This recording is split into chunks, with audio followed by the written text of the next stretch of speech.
I tried the place that invented Bloomin' Onions. The Bloomin' Onion is the signature dish of Outback Steakhouse, but as it turns out, that's not the only place where you can get one. Texas Roadhouse has a version they Ooh, I used to work at a Texas Roadhouse actually, and let me tell you, Bloomin' Onions, so fire. Like every shift, somebody would send back one, or like one time a table ordered one, and then they sent it to the back like they didn't want it or something, or act like they didn't want it. Dude, me and all the other busters straight smacking on this thing. Like I think I ate half of a Bloomin' Onion in like 4 minutes. Like they're genuinely so good. I mean, I'm kind of sick of them now, but because I worked at Texas Roadhouse for like a year and a half, but you know. call the Cactus Blossom, but believe it or not, it didn't originate at either of these restaurants. So in this episode of the Studio Review, I'm headed to the restaurant that invented the Bloomin' Onion to see how it stacks up against Outback and all the other copycats. It's a competition I'm calling the Battle of the Bloomin' Onions. So if you happen to land on this episode and aren't familiar with the Bloomin' Onion, it's an onion that's cut in a very specific way to make it look like a blooming flower, which is then battered and then deep fried. I would say it's most well known for being served at Outback, but at one... Dude, watching the cooks in the back cut these, like it looks so ridiculous. It takes so much time to just like I don't even remember how they cut them, but like it's just a ridiculous amount of and like the amount of them. There would be bins just full of uncooked, unbattered onions just sitting like on the tables in the back of the house is what it's called in Texas Roadhouse. But there's just bins of raw onions that are cut up into a Bloomin' Onion shape, just sitting there like all over the place. Like it's full of them back there. point there were like 10 different places where you could buy a Bloomin' Onion. Not all of them still have it on their menu, and I'll explain why later, but I'm gonna be trying every Bloomin' Onion I can get my hands on, ranking them on a tier list, and crowning one as the champion. Before I made my way to the birthplace of the Bloomin' Onion, I wanted to make my rounds at the chain restaurants. Just kind of establish a base. Actually, I'm gonna say this right now, Texas Roadhouse has gotta be at the top. I mean, I've had them from other places, I still think Texas Roadhouse is the best. Even though I'm kind of sick of every single item at Texas Roadhouse. Besides them rolls. I can go for them rolls any day of the week. But I think the Bloomin' Onion from Texas Roadhouse, peak of the list, top of the list. For my rankings. But before I could even do that, I was checking out a community festival in my town when I stumbled across a street vendor selling, you're never gonna believe this, Bloomin' Onions. Which is crazy because I had just decided to make this episode and didn't expect to be able to find one on the street. But I decided to make that my first stop in this battle.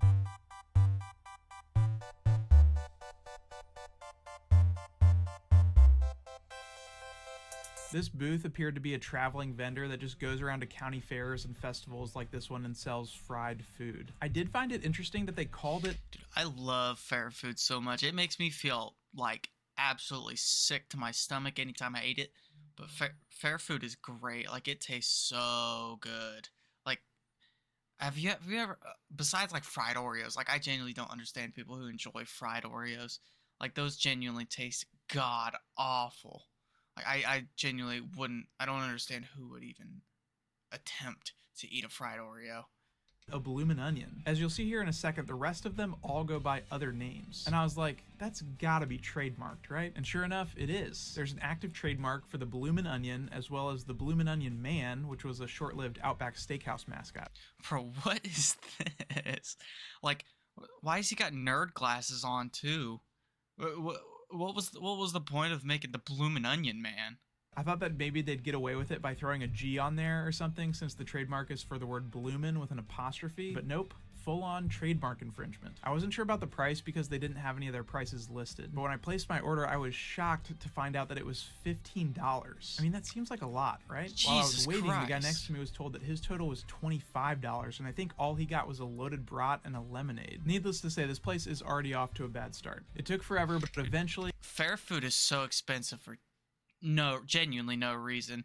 I don't know if it's just because the slots that they have to rent at these fairs are expensive or what, but they're genuinely so expensive, so expensive. I don't understand the pricing of fair food. That's why I don't even go half the time, or if I do go, I'll make my parents pay for me because I do not want to spend $30 on one turkey leg. I got my off-brand Bloomin' Onion. And the first thing I noticed was that the sauce was just dumped in the middle, and it was seemingly ranch. I sat down to test it out, and the pieces did... I actually hate... I'm not big. I'm very plain. I'm very bland. I hate the sauce that they usually give with the Bloomin' Onions. And for that matter, most things. I don't know what it is, but like burger sauce on like the burger sauce on at any restaurant, ugh, so it's just foul. I think it's foul. I think it's gross. I think it's awful. I like hate it so much. Same with ranch. Ranch is an abomination.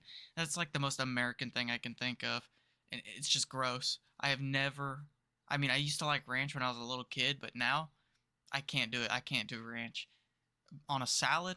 I'm doing Italian dressing, but not ranch. Not ranch. Ranch is gross. Not come apart super easily, which will factor into my rankings. After biting in, I was able to confirm that the sauce was in fact ranch, which is an interesting move. I saw my friend Yason, had to say what's up. How are you? Good to see you. But yeah, I can't say that I loved the ranch with this. Maybe it's because it was a hot day, but I feel like a pint of ranch isn't exactly the best move in most situations. As far as the actual breading goes, it was fried pretty well. Like it had a... Oh, and the fact that they covered it in ranch, like you don't even give me the option to not have the ranch, like that. Instant 0. I'm giving this one like 2 out of 10. I mean, it looks pretty crisp, but it also looks like it came from a kind of small onion too. For 15 bucks, this is like easy 1 out of 10. Like good crispiness to it, but there just wasn't much flavor to it when I ate it apart from the ranch. I've read that at Outback they use 17 spices in their Bloomin' Onion batter, and I'm guessing this batter had 15 to 17 fewer spices than Outback. I don't know if it was the ranch or the onion itself, but I did not feel super great afterwards. Gonna go ahead and assign this one to D tier. Yeah, that's an easy DF tier. Next up, it was time to go to Texas Roadhouse, the home of the Cactus Blossom. Okay, well, I'm waiting for the Cactus Blossom to get here. Which, after the street vendor, made me feel like I was getting the bargain of a lifetime. The menu says the Cactus Blossom is served with their Cajun sauce, and I was thrilled to discover that it was in a cup rather than just dumped in the center. Visually, this thing looked way better than the one from the street vendor. The breading looked super even, and the tips weren't pointy, which Dude, the breading, always crispy as can be. I love the Texas Roadhouse breading, and it tastes great. Like, this just tastes good. Like, I'm not a real big fan of onions, like in general. I'm not a real big fan of a lot of like random like vegetables and whatnot, especially cooked. I hate cooked vegetables. Cooked vegetables are genuinely so gross in my opinion. But a Bloomin' Onion, cooked onion by itself, bleh. Also onion by itself, bleh. But a Bloomin' Onion, so fire. It's so good. I think just comes from how the onion is sliced. When I went to pull out a piece of onion, it tore off so easily, unlike the tug of war. Oh yeah, these things will fall apart. Like, if you try and pick one out, sometimes it'll all come out with it, and then you end up with like a big glob of just falling apart Bloomin' Onion. But again, one of the greatest creations out of Texas. Not out of Texas Roadhouse, but one of the best items on the Texas Roadhouse menu. Besides fried pickles. Fried pickles, ooh, don't even get me started on fried pickles. Fried pickles are genuinely one of the best appetizers that have ever crossed this planet.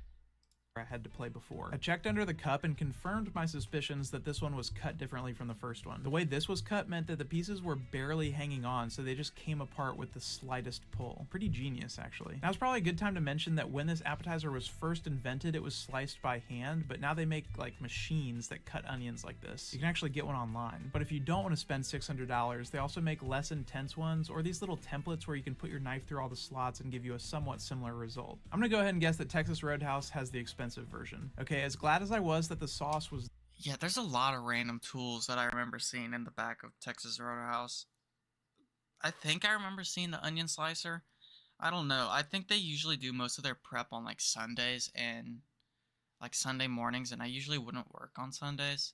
I mean, it's like Texas Roadhouse policy. You're supposed to be available on Sundays, but I would usually just drop my shifts because I really didn't want to work on weekends. Like, that was the thing I said. That was the one thing I said in my interview. I was like, yeah, I really don't. I really would like prefer not to work on weekends. And she was like, oh, well, you have to like be available on Sundays. And I was like, ooh. But I was like, okay, maybe I'll just suck it up.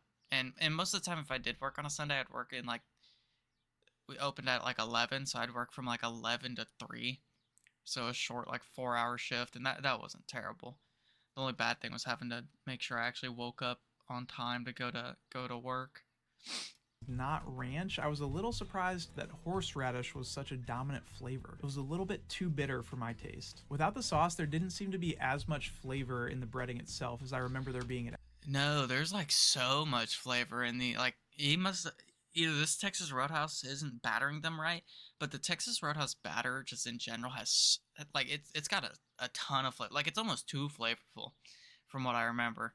I haven't been there in a minute, but it was almost too flavorful sometimes. Like if you eat too much of anything that's fried there, you'll start getting like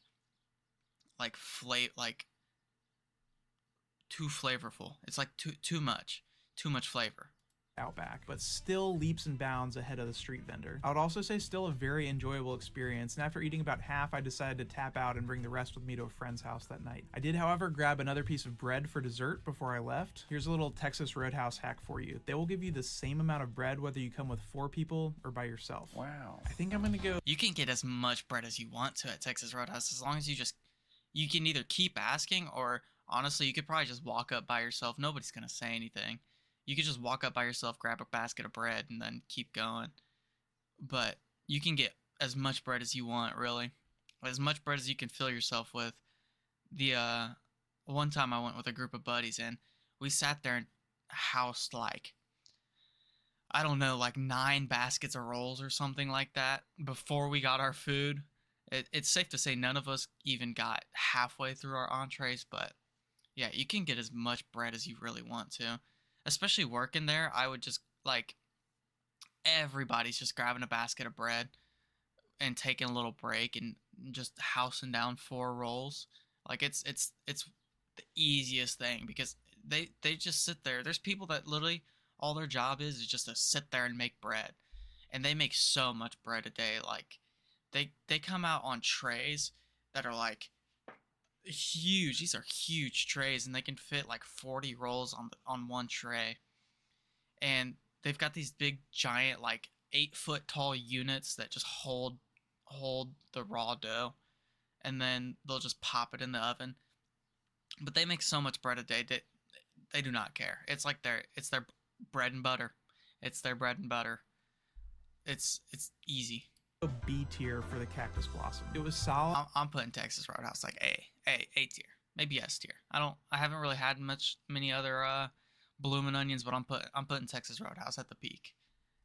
Little biased, but I'm putting it at the peak. But I just don't feel like it hit it out of the park. Before I head to Outback, I just want to highlight a few of the places that have had Bloomin' Onion copycats at one point or another. The first is Lone Star Steakhouse. You may remember Lone Star from its heyday in the 90s and early 2000s. I mostly Never remember been it to a because Lone you could Star. throw your peanut shells on the floor. They used to have over 250 locations. Oh, I mean, I'm glad that I never worked at Texas Roadhouse when you could throw the peanut shells on the floor, because I'm sure sweeping that up at the end of every night had to have been awful.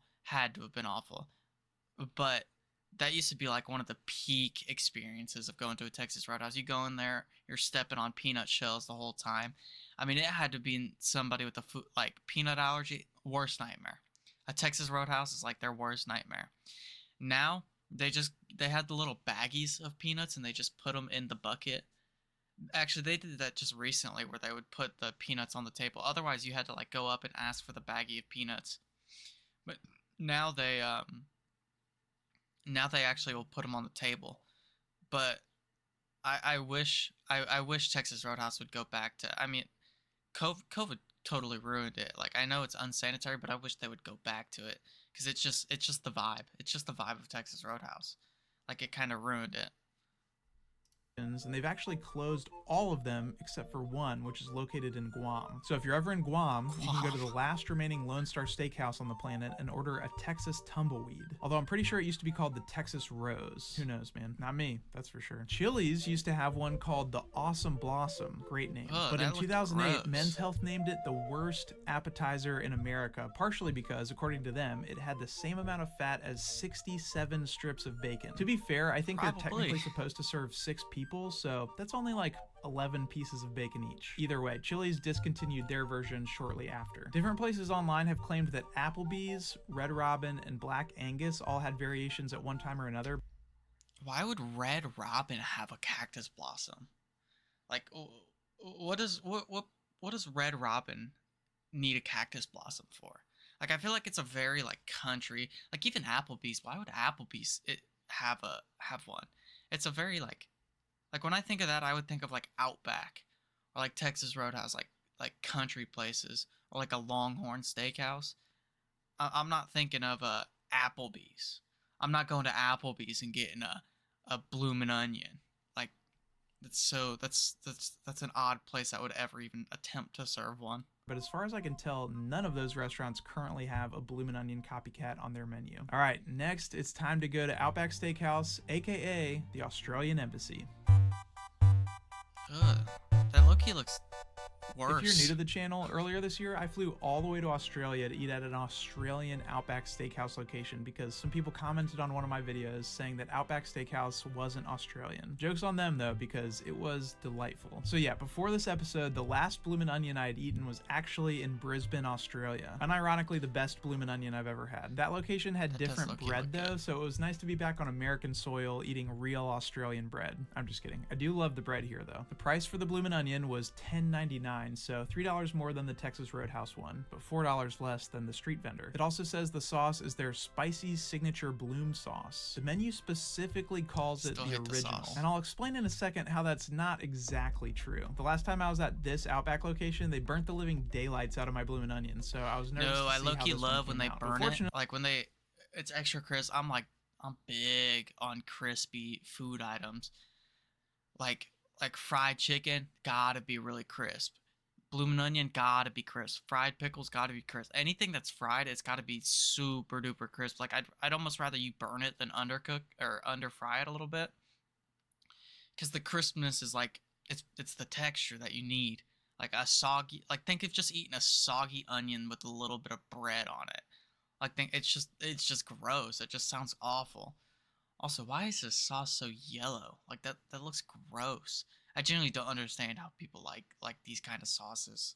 It was a nice golden color. I'd say darker than the Texas Roadhouse one, but only slightly. Also way bigger than the Cactus Blossom. Maybe that's why it costs more. The Outback website says that their onions have a 4¼ inch diameter and are a full pound after they've been cooked. The onion variety here is the Spanish colossal onion, but I'm not sure which type of onion is used at the other restaurants. The cut on this one was elite, with no pointy ends, and the pieces came off super easily. I'm guessing they use a similar machine as Texas Roadhouse, if not the exact same one. I think I liked the sauce on this one more than Texas Roadhouse. Still a horseradish base, but not quite as bitter. When I tried it without the sauce, I was impressed with the taste of the breading. So far this has been the most flavorful when eaten without the sauce. I will say this though, probably just as greasy as the one I got from the street vendor. One thing that's funny about eating Bloomin' Onions is that every once in a while you'll get a piece where the breading falls off and you find yourself just eating a very large piece of warm onion. And it's like under no other circumstances would I ever eat this much onion. But since it's deep fried, you're like, yeah, keep it coming. It's like how people joke that you'd tap out after a couple cheese sticks, but hey, if you deep fry them and call them mozzarella sticks, you could put away like 6 of those bad boys. All right, I think that in all categories except for the price and the grease, this outperformed Texas Roadhouse. Gonna have to go A tier on this one.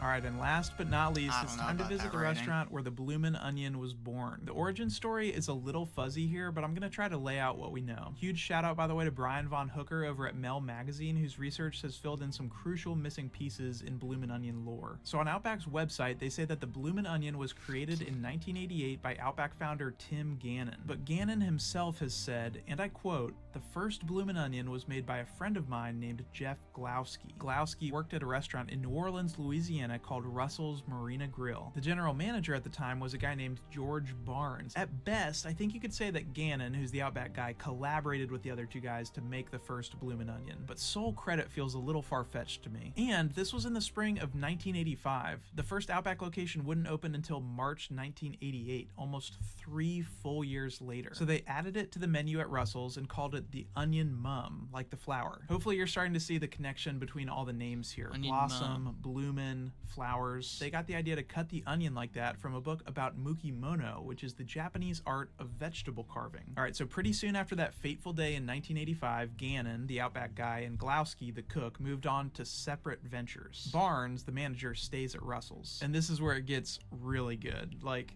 you guys aren't going to believe this. So those two guys that left each took the Bloomin' Onion to different restaurants. Gannon to a place called Copeland's, also in New Orleans, and Glowski to a restaurant called the JoJo Ivories in Potts Point, which is a neighborhood in Sydney, Australia. Like, the restaurant was less than a mile from the Sydney Opera House. So you guys know what this means. Hang on, I just have to savor this moment for a second. So many people have told me that the Bloomin' Onion isn't Australian. It's not authentic. And sure, it was invented in the US, I'll give you that, but I can confirm for Why is the lore of like so many fast food restaurants and whatnot just, oh, these two people had an idea and they split, and now there's like two huge like conglomerates that have certain things, like or I feel like it's just like a big business thing.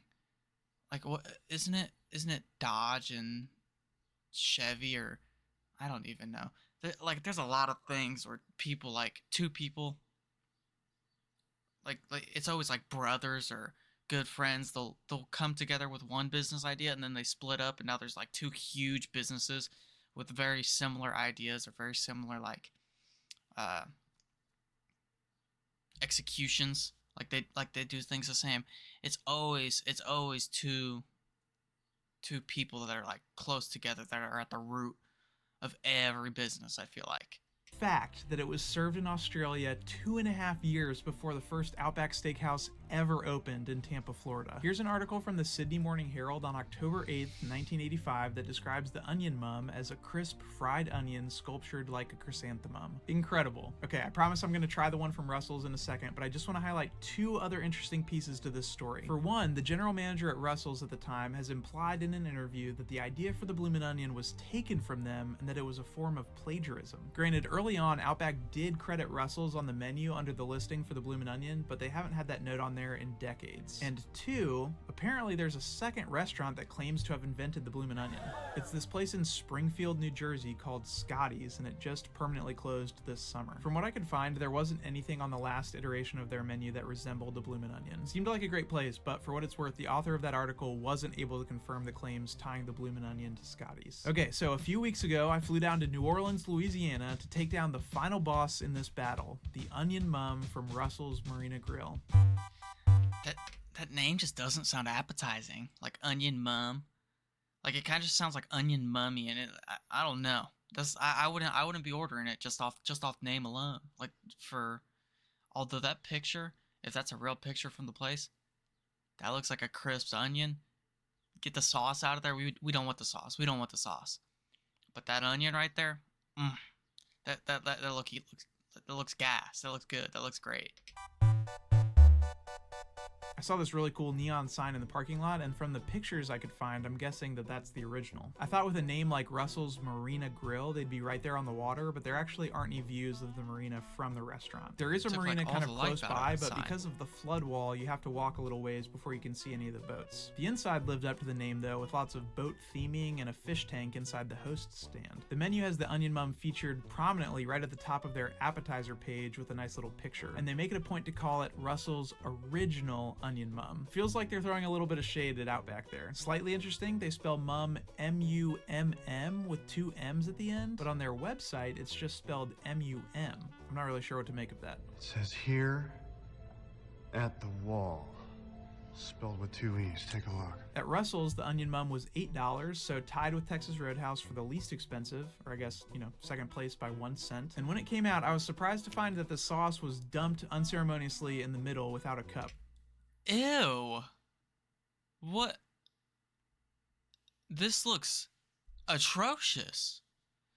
Like, look at all these pieces. They're so skinny, and I mean they look like lightly battered in the thing, and the sauce is dumped in the center. This looks foul. This looks gross. This is like down there with the street vendor. Like, this just does not look like a good onion. Now, flavor, it might taste great. But like I'm picking around the edge here because I don't want this sauce. Like I'm picking around the edges because why are you putting the sauce? I hate when restaurants put the sauce on the item. I don't want the sauce. I want the choice. I want the choice. They take away my freedom at restaurants sometimes. And what if I don't want the sauce? What if people don't like the sauce? What if I'm allergic to the sauce? What if I'm allergic to this rosette sauce or whatever they call it? Much like the one from the street vendor. Instead of ranch though, Russell served a homemade rosette sauce. I also ordered some alligator sausage because when in Rome. The cut on the onion was What is pretty unique. alligator It had sausage? thinner slices, pointy ends, and I would say it looked the least symmetrical out of all of them. I can't say for sure, but I'd guess they're not cutting them back there with those $600 machines. The color was pretty light, and I could definitely tell that there was pepper and other seasoning in the batter. Tasting a piece confirmed that. It had much better seasoning than both the street vendor and Texas Roadhouse. I wasn't quite ready to decide who had the better seasoning between Outback and Russell's. Once I took the first few pieces out, the sauce started oozing out super slowly, almost like a lava flow. The rosette sauce, by the way, was amazing. Definitely not horseradish based, so it didn't have the bitterness the other sauces had. From what I can tell, this sauce is in the remoulade family, but distinct enough that they call it something different, because the gator was actually served with remoulade, which was delightful, by the way. As it turns out, having the sauce dumped in the middle isn't so bad when it's When I went to New Orleans last summer, and them gator bites, fried gator nuggets in New Orleans, they're so good. Like I wish I lived down south to get gator nuggets all the time because they're great. It's like a tougher chicken almost, but like I think that's better. I almost think that's better. Like they're good. They're delicious.